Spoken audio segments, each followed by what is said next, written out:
કચ્છમાં ઉનાળા પહેલા જ પાણીની સમસ્યાના ભણકારા વાગવા લાગ્યા છે, કારણ કે સૌરાષ્ટ્ર કચ્છમાં ડેમ અને જળાશયોમાં પાણીનો જથ્થો ઓછો હોવાનું સામે આવ્યું છે. જે મુજબ સૌરાષ્ટ્રના 9 ડેમ સુકાયા છે, જ્યારે 20 ડેમ ખાલી થવાના આરે છે. તો જળાશયની જો વાત કરવામાં આવે તો સૌરાષ્ટ્રના 4 જળાશય સુકાઈ ગયા છે, જ્યારે 5 જળાશયમાં 1%થી પણ ઓછું પાણી છે. મહત્વનું છે કે ગત વર્ષ કરતા સૌરાષ્ટ્રના ડેમ અને જળાશયોમાં પાણીનો સંગ્રહ ઓછો છે.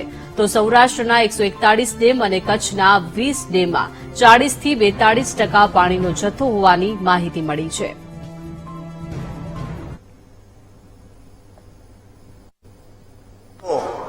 પાણીમાં તદંતરે નિષ્ફળ ગયા છે. વડાપ્રધાનશ્રીએ સમગ્ર સૌરાષ્ટ્રની અંદર એમ કીધું હતું કે પાણી હું કરી દઈશ.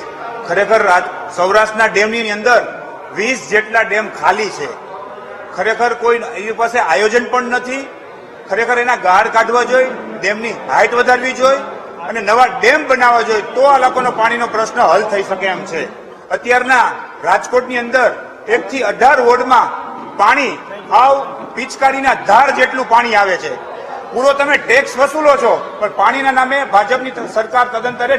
સૌરાષ્ટ્રમાં વરસાદ મોટાભાગનું જળસંચય વરસાદ આધારિત હોય છે.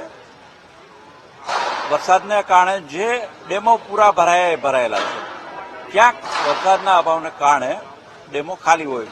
પરંતુ સૌરાષ્ટ્રની પ્રજાને ભરોસો છે, ડબલ એન્જિનવાળી સરકાર, કેન્દ્રમાં વડાપ્રધાન નરેન્દ્રભાઈ મોદી હોય, રાજ્યમાં મુખ્યમંત્રી ભૂપેન્દ્રભાઈ પટેલ હોય, જ્યારે ડબલ એન્જિનવાળી સરકાર પ્રજાની સાથે હોય, ત્યારે પ્રજાએ જરા પણ ચિંતા કરવાની જરૂર નથી. નર્મદા કે જે નર્મદાના અવતરણ માટે વડાપ્રધાન નરેન્દ્રભાઈ મોદીએ વડાપ્રધાન પદ ગ્રહણ કરી અને ફક્ત થોડાક દિવસોમાં જ દરવાજા મૂકવાની મંજૂરી આપી, ઊંચાઈ વધારવાની મંજૂરી આપી. એ નર્મદામાં અત્યારે 70%ની આસપાસ પાણી સંગ્રહ થયેલું છે, 67% જેવું પાણી છે. ત્યારે સૌરાષ્ટ્રવાસીઓએ ચિંતા કરવાની જરૂર નથી. એટલા માટે કે ખરા અર્થમાં નર્મદા ગંગા બની અને સૌરાષ્ટ્રવાસીઓના ઘરે ઘરે પહોંચશે.